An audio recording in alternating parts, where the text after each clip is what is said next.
Welcome back friends. जैसा कि पिछली वीडियो में हमने पढ़ा ट्रांसफार्मर क्या होता है दोस्तों और ट्रांसफार्मर का काम क्या होता है दोस्तों, इसके बारे में हमने बात की थी।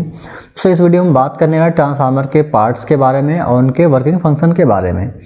तो इसमें हम कौन कौन से पार्ट्स के बारे में बात करेंगे ये देख लेते हैं। सबसे पहला हमारा है कोर, दूसरा हमारा है वाइंडिंग, तीसरा है इंसुलेशन और चौथा दोस्तों टैंक, पाँचवा है टर्मिनल एंड बुशिंग और छठा है दोस्तों हमारा ब्रीदर और सातवां दोस्तों हमारा रेडिएटर एंड फैंस, आठवां दोस्तों हमारा एक्सप्लोशन वेंट और नौवां हमारा दोस्तों टैप चेंजर है, 10वां हमारा है दोस्तों कूल्स रिले। तो चलिए दोस्तों वीडियो को स्टार्ट करते हैं बिना किसी टाइम को वेस्ट किए हुए। सबसे पहले ट्रांसफार्मर कोर के बारे में बात कर लेते हैं। ट्रांसफार्मर कोर किसका कंस्ट्रक्शन कैसे होता है दोस्तों, तो ये पतली पतली सीटों को मिला के बनाया जाता है जिनकी मोटाई जो होती है 0.5 mm होती है दोस्तों। इनका आकार कुछ इस तरह से होता है दोस्तों, आप अगर देख पा रहे हो इमेज में, तो इसका जो आकार कुछ ऐसे होता है कि एक हमारी प्लेट ई बनी होती है, दूसरी हमारी आई बनी होती है। ये दोस्तों आकार इसका अलग अलग ट्रांसफार्मर के आधार पर चेंज भी होता रहता है दोस्तों। ये जो पतली पतली प्लेटें होती है पहले इनको लेमिनेट किया जाता है, फिर इनको एक साथ मिला करके एक कोर तैयार किया जाता है दोस्तों। इनको लेमिनेट इसलिए किया जाता है ताकि हमारा जो ईडी करंट है वो ट्रांसफार्मर ईडी करंट ज़्यादा नहीं बढ़े। दोस्तों हमारा कोर का जो मेन वर्क क्या होता है दोस्तों, इसके बारे में बात कर लेते हैं। तो इसका कोर का मेन वर्क होता है हमारा जो मैग्नेटिक फ्लक्स जनरेट होता है प्राइमरी कॉइल में, जब भी हम करंट सप्लाई करते हैं उसकी वजह से जो हमारा मैग्नेटिक फ्लक्स जनरेट होता है उसके लिए हमें पाथ प्रदान करना, मतलब उसको एक रास्ता देना जिससे वो हमें सेकेंडरी कॉइल तक पहुंच सके। तो हमारा पाथ प्रदान करने के लिए ही हमारा जो ट्रांसफार्मर का कोर है वो तैयार किया जाता है। दूसरा काम दोस्तों इसको क्या होता है, दूसरा काम ये भी होता है इसको जो हमारा कॉइल होती है उनको बेस देने के लिए। अगला देखते हैं दोस्तों हम, अगला है ट्रांसफार्मर वाइंडिंग। जैसे कि हमने पढ़ा ट्रांसफार्मर जो वाइंडिंग होती है उसका काम क्या होता है। सबसे पहले ट्रांसफार्मर वाइंडिंग होता है क्या, ये ट्रांसफार्मर वाइंडिंग जो हमारे ट्रांसफार्मर का मेन कहे तो आत्मा एक तरीके से या सबसे इंपॉर्टेंट चीज़ अगर कहे तो ट्रांसफार्मर की वाइंडिंग होती है, जिसके बिना कोई भी काम हमारा नहीं होगा ट्रांसफार्मर में। ये इसको बनाया कैसे जाता है दोस्तों, तो ये पढ़ लेते हैं। या कॉपर के वायर जो तो कॉपर वायर, इनके वायर को कोर पे लपेट कर, जैसे हमने पढ़ा था कोर जो हमने बनाया था उस कोर पे इसको लपेट कर हमारी ये वाइंडिंग तैयार की जाती है दोस्तों। इसमें दो वाइंडिंग होती है दोस्तों, एक प्राइमरी वाइंडिंग होती है, एक सेकेंडरी वाइंडिंग होती है दोस्तों। प्राइमरी वाइंडिंग क्या होती है दोस्तों, हमने पिछली वीडियो में पढ़ा। प्राइमरी वाइंडिंग वो होती है जिसमें हम सप्लाई इनपुट देते हैं, या फिर मान लीजिए हमारा कोई ट्रांसफार्मर घर के पास लगा है, उस ट्रांसफार्मर में जो हमारी सब स्टेशन से सप्लाई आती है तो जिस तरफ कनेक्ट करते हैं वो कौन सा हमारा होता है, प्राइमरी वाइंडिंग होती है। और जिस तरफ हम लोड कनेक्ट करते हैं या फिर जिस तरफ से हम सप्लाई अपने घर में लेते हैं वो सेकेंडरी वाइंडिंग होती है दोस्तों। और वाइंडिंग के जो टर्न है या फिर राउंड है दोस्तों, ये किसके आधार पर कहता है, हमारे जो हमें कितना आउटपुट लेना है और कितना हमें जनरेट करना, उसके आधार पर हम इसकी रेटिंग के आधार पर इसके जो टर्न्स होते हैं वो तय करते हैं दोस्तों। अगला पॉइंट देते हैं दोस्तों हम, अगला पॉइंट था इंसुलेटर। इंसुलेटर दोस्तों ये अलग अलग जगह पर यूज किया जाता है, कई अलग अलग तरह के ट्रांसफार्मर होते हैं उनमें अलग अलग तरह से इंसुलेटर यूज किया जाता है दोस्तों। जैसा कि हमने इसमें जो लिख रखा है, जो इंसुलेटर होता है प्राइमरी और सेकेंडरी वाइंडिंग के बीच में एक सीट लगा दी जाती है जिससे जो आपस में टच हो गया शॉर्ट सर्किट ना हो, इसलिए इंसुलेटर सीट लगा दी जाती है जिससे कि वो आपस में सेपरेट रहे। जैसा कि आप देख पा रहे हैं इंसुलेटर कई तरह की सीटें आती है, इसके बारे में भी हम अलग से एक वीडियो बना देंगे दोस्तों। तो इंसुलेटर का मेन काम होता है हमारी जो मेन वाइंडिंग होती है इनपुट वाइंडिंग और आउटपुट वाइंडिंग, इन दोनों को अलग अलग रखने के लिए हम इंसुलेटर सीट का यूज करते हैं दोस्तों। अगला दोस्तों ट्रांसफार्मर टैंक। जैसा कि आप देख पा रहे हैं ट्रांसफार्मर जो ये होता है ये हमारा टैंक होता है जिसमें हमारी ये दोनों वाइंडिंग प्राइमरी वाइंडिंग और सेकेंडरी वाइंडिंग रखी जाती है। और इसी टैंक में हमारा जो है ऑयल भी रखा जाता है। इस टैंक में पहले हम ऑयल को भरते हैं, फिर इसी टैंक में हम जो प्राइमरी वाइंडिंग होती है सेकेंडरी वाइंडिंग को डुबा देते हैं ताकि वो ऑयल काम करता है दोस्तों। हमारे ट्रांसफार्मर की जो वाइंडिंग होती है उसमें जब करंट प्रवाहित होती है या फिर हमारा जो करंट फ्लो होता है उसकी वजह से हीट जनरेट होता है, उस हीट को कंट्रोल करने के लिए इसमें हम ट्रांसफार्मर में ऑयल डालते हैं दोस्तों। तो ये हमारा जो मेन टैंक होता है इसका एक इमेज देख लेते हैं, इससे आपको ज़्यादा समझ में आ जाएगा। ये कुछ इस तरह से नजर आता है, ये जो आप देख पा रहे हैं ये टैंक हमारा इस तरह से होता है। हमारी जो वाइंडिंग तैयार की जाती है इस वाइंडिंग को इसके अंदर डाल करके फिर उसको हम उसके टर्मिनल से हम बाहर निकाल लेते हैं जिससे हम आउटपुट ले लेते हैं दोस्तों। अगला देखते हैं दोस्तों हम टर्मिनल सेल बुशिंग। जैसा कि अभी हमने पढ़ा था कि हमारा जो टैंक होता है ये इसमें हमारी जो है प्राइमरी और सेकेंडरी वाइंडिंग दोनों रखी होती है। तो हमारी जो वाइंडिंग इसमें रख दी जाती है तो उसको टर्मिनल्स होते हैं, या फिर जो उसके आउटपुट और इनपुट जो हमारे टर्मिनल्स निकलते हैं, या फिर एक तरीके से कहें तो जो इनपुट और आउटपुट वायर निकलते हैं उनको हम टर्मिनल्स बोलते हैं। बुशिंग क्या बोलते हैं दोस्तों, ये जो आप ब्लैक कलर का ये देख रहे हैं इसको बुशिंग बोलते हैं।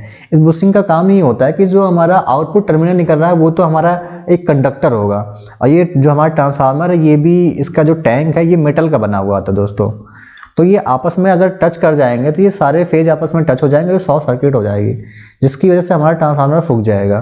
तो इन तीनों फेज को यहाँ से सेपरेट रखने के लिए या फिर कहें कि इंसुलेट करने के लिए इन बुशिंग का यूज किया जाता है दोस्तों। अगला है दोस्तों कंजर्वेटर टैंक। दोस्तों कंजर्वेटर टैंक जो हमारा ट्रांसफार्मर के जस्ट ऊपर हमारा जो मेन टैंक होता है ट्रांसफार्मर का, उससे एक पाइप के थ्रू कनेक्टेड होता है दोस्तों। जब मेन टैंक में हमारा ट्रांसफार्मर किसी वजह से हीट होता है या ओवरलोड की वजह से या फिर शॉर्ट सर्किट की वजह से हीट होता है, तो उसमें जो ऑयल होता है वो फिल ऑयल होता है वो क्या होता है, एक्सपेंस होता है, फिर बढ़ता है वो, और उसमें गैस भी उत्पन्न होती है। तो उस ऑयल को मेंटेन रखने के लिए कंजर्वेटर टैंक लगाया जाता है। जब वो हीट होकर ऊपर की ओर बढ़ता है तो हमारा कंजर्वेटर टैंक में स्टोर हो जाता है, और जब ठंडा हो जाता है तो फिर से हमारा मेन टैंक में वापस आ जाता है। तो इस ऑयल को मेंटेन रखने के लिए हमारे कंजर्वेटर टैंक लगाया जाता है, और यह हमारे ओवर हीट की कंडीशन में हमारे ट्रांसफार्मर को फटने से बचाता है दोस्तों। ये होता है दोस्तों में कंजर्वेटर टैंक, जैसे कि हमने आपको बताया था मेन टैंक से कनेक्टेड होता है एक पाइप के थ्रू। ये ओवर हीट होता है इस पाइप के थ्रू, ये हमारे कंजर्वेटर टैंक में आके जो हमारा खाली जगह है इसमें भर जाता है ऑयल हमारा, और ये जो हमारी गैस होती है ब्रीदर के थ्रू बाहर निकल जाती है दोस्तों। इस तरह से ये हमारे ट्रांसफार्मर को ओवर लोड की कंडीशन में या फिर ओवर हीट की कंडीशन में हमारे ट्रांसफार्मर के मेन टैंक को फटने से बचाता है। अगला है दोस्तों बुकोल्स रिले। जैसा कि हमने अभी पढ़ा था बुकोल्स रिले का एक डायग्राम देख लेते हैं। बुकोल्स रिले पहले से होता कैसा है दोस्तों। तो बुकोल्स रिले दोस्तों कुछ ऐसा दिखता है, जो आप छोटा सा देख रहे हैं ये एक्चुअल में इतना छोटा भी नहीं होता, थोड़ा सा बड़ा ही होता है ये। तो बुकोल्स रिले एक तरीके से सेफ्टी डिवाइस है दोस्तों। इसकी वर्किंग के बारे में थोड़ा सा हम शॉर्ट में समझ लेते हैं। इसका मेन वीडियो हम एक बार फिर से बना देंगे आपको बुकोल्स रिले के बारे में। दोस्तों बुकोल्स रिले कुछ ऐसा होता है जैसा आप ये डायग्राम में देख पा रहे हैं। ये क्या होता है दोस्तों, मेन टैंक और हमारा जो कंजर्वेटरी टैंक होता है, ये जो टैंक हमारा, ये टैंक और नीचे जो हमारा मेन टैंक है ये, इसके थ्रू बीच में कनेक्ट होता है, इसको बुकोल्स रिले बोलते हैं दोस्तों। इसका मेन डायग्राम ऐसा होता है दोस्तों। तो जब ये ओवर हीट होता है दोस्तों, तो हमारा जो ऑयल होता है पहले हीट होने के बाद उसमें गैस उत्पन्न होती है।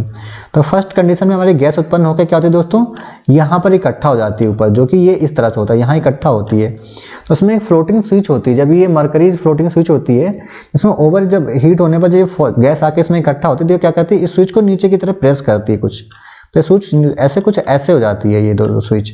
तो ये क्या करती है, इस कंडीशन में अलार्म बजाती है हमारा कि आपका ट्रांसफार्मर ओवर हीट हो रहा है। अगर हम बंद कर देते हैं तो ये ट्रांसफार्मर हमारा बंद हो जाता है। यदि हम बंद नहीं करते किसी वजह से या फिर कोई वहाँ पर नहीं होता है इसको सुपरविजन करने के लिए, तो उस अगली कंडीशन में क्या होता है दोस्तों, ये ओवर हीट होने के बाद ये हमारा कंजर्वेटरी टैंक जो होता है, यहाँ पर ये कंजर्वेटरी टैंक जो होता है, हमारे मेन टैंक से ऑयल जो हीट होकर स्पेंस होकर ऊपर की ओर बढ़ने लगता है। तो वो क्या करता है, इसमें जो लगी पत्ती होती है इसको पहले धक्का देता है। तो ये एक लीवर नुमा होता है, तो ये धक्का देने के बाद ये कुछ ऐसे ऊपर की ओर बढ़ता है, और ये यहाँ से टच होकर के स्विच क्या करता है, उसको कट करके हमारे ट्रांसफार्मर को ओवर हीट की कंडीशन में या फिर ओवरलोड की कंडीशन में सेव करने के लिए हमारा बुकोल्स रिले लगाया जाता है दोस्तों। अगला हमारा पॉइंट है ब्रीदर। दोस्तों ब्रीदर का काम क्या होता है, ट्रांसफार्मर में एक तरीके से सांस लेने के लिए ब्रीदर लगाया जाता है दोस्तों। ब्रीदर का काम ये होता है दोस्तों, आप आपको डायग्राम से समझा देते हैं। ये डायग्राम जैसा कि ट्रांसफार्मर देख पा रहे हैं, इसमें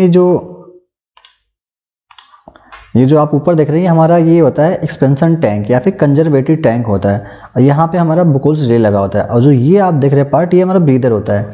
तो ये क्या करता है, जो इसमें ओवर गैसें होती हैं या फिर यहाँ पे एक खाली स्थान होता है, उसमें वायु भरी होती है या फिर गैस भरी होती है, तो वो हीट की कंडीशन में क्या होता है दोस्तों, वो गैस यहाँ से बाहर निकलती है।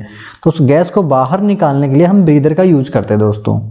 और जब वो हमारा ऑयल जो होता है ठंडा होता है, वो फिर से इकट्ठा होकर क्या होता है दोस्तों, हमारा मेन टैंक में वापस आता है। तो फिर से यहाँ पे अगर मेन टैंक में वापस आ रहा है तो फिर से यहाँ पे वायु आ जाएगी दोस्तों, एक्सटर्नल गैस को हमारे अंदर लाने के लिए और अंदर की गैस को बाहर करने के लिए हमारा ब्रीदर का यूज किया जाता है दोस्तों। ब्रीदर जो होता है उसमें एक सिलिका जेल भरा होता है, जो कि ये ब्लू कलर का होता है दोस्तों। आप जो देख रहे हैं ब्लू कलर का, ये सिलिका जेल होता है दोस्तों। तो ये बार बार जब हीट होता है फिर ठंडा होता है, हीट होता है फिर ठंडा होता है, इस कंडीशन में बार बार जब गैस अंदर बाहर होती है दोस्तों, तो हमारा जो ट्रांसफार्मर होता है उसमें नमी युक्त या फिर जो है मॉइस्चर वाली गैस नहीं जा सकती है। अगर मॉइस्चर वाली गैस हम उसमें लेंगे तो क्या होगा, ऑयल जो होता है कंडक्टिव हो जाएगा हमारा, या फिर उसकी डाइइलेक्ट्रिक स्ट्रेंथ खत्म हो जाएगी। उस कंडीशन में क्या होगा, वो हमारे ट्रांसफार्मर को शॉर्ट सर्किट के लिए जला देगा। तो मॉइस्चर अंदर न जाए इसके लिए हम सिलिका जेल का यूज करते हैं दोस्तों। तो सिलिका जेल कहते हैं दोस्तों मॉइस्चर को ऑब्जर्व कर लेती है, और एक कंडीशन ऐसी होती है कि जब सिलिका जेल बार बार मॉइस्चर को ऑब्जर्व करती है तो इसका कलर ब्लू से पिंक हो जाता है दोस्तों, जिससे हमें ये मालूम होता है कि अभी हमारा जो ब्रीदर है इसका जो सिलिका जेल है खराब हो चुका है। उस कंडीशन में हम क्या करते हैं, या फिर ब्रीदर को ही चेंज करते हैं। कई सारे ब्रीदर ऐसा भी आता है जिसमें हम सिलिका जेल को रिप्लेस कर देते हैं, तो या फिर सिलिका जेल को रिप्लेस कर देते हैं, या फिर हम पूरा ब्रीदर चेंज करके नया ब्रीदर लगा देते हैं। ठीक है दोस्तों, तो ब्रीदर का मेन काम क्या होता है, ट्रांसफार्मर हीट की कंडीशन में ट्रांसफार्मर से ओवर जो गैसें होती हैं उनको बाहर निकालना, और ठंडी होने पर उस गैसों को अंदर लेने के लिए ब्रीदर का यूज किया जाता है। अगला है रेडिएटर एंड फैंस। दोस्तों रेडिएटर जो आप ट्रांसफार्मर के साइड में ये देखते हैं, ये रेडिएटर होते हैं।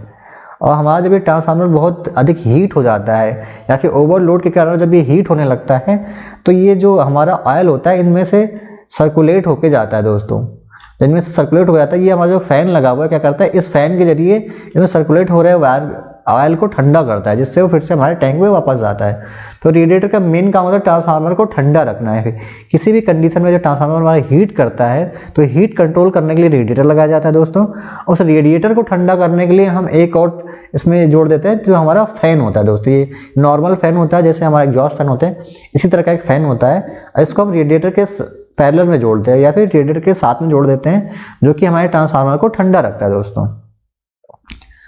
अगला देखते हैं दोस्तों हम एक्सप्लोजन वेंट। एक्सप्लोजन वेंट दोस्तों, ये जो हमारा डंडी नुमा दिख रहा है ना, ये होता है, ये हमारा पार्ट जो ये है एक्सप्लोजन वेंट होता है। एक्सप्लोजन वेंट का दोस्तों काम क्या होता है, जब हमारा ट्रांसफार्मर ओवरलोड की कंडीशन में या शॉर्ट सर्किट कंडीशन में, किसी भी कंडीशन में जो ओवर हीट होने लगता है, बहुत ज़्यादा गैस बन जाती है ओवर हीट की कंडीशन में, तो उस गैस की वजह से हमारा ट्रांसफार्मर फट ना जाए, उसकी सुरक्षा के लिए हम एक्सपेंशन वेंट लगाते हैं। और जो एक्सपेंशन वेंट होता है, इसकी सबसे ऊपर की जो भाग होता है, इसमें पतली सी जाली होती है दोस्तों। ये बहुत पतली जाली होती है, जो कि ओवरलोड की कंडीशन में जब हमें बहुत ज़्यादा प्रेशर से गैस बन जाती है, तो यहाँ से फट को प्रेशर से गैस बाहर निकल जाती है दोस्तों, जिससे हमारा ट्रांसफार्मर फटने से बच जाता है। और हमें एक तरीके से एक सुरक्षा प्रदान करने के नज़रिए से इसको लगाया जाता है दोस्तों। आई होप कि दोस्तों ये समझ में आ गया होगा आपको। मिलते हैं नेक्स्ट वीडियो में नेक्स्ट टॉपिक के साथ।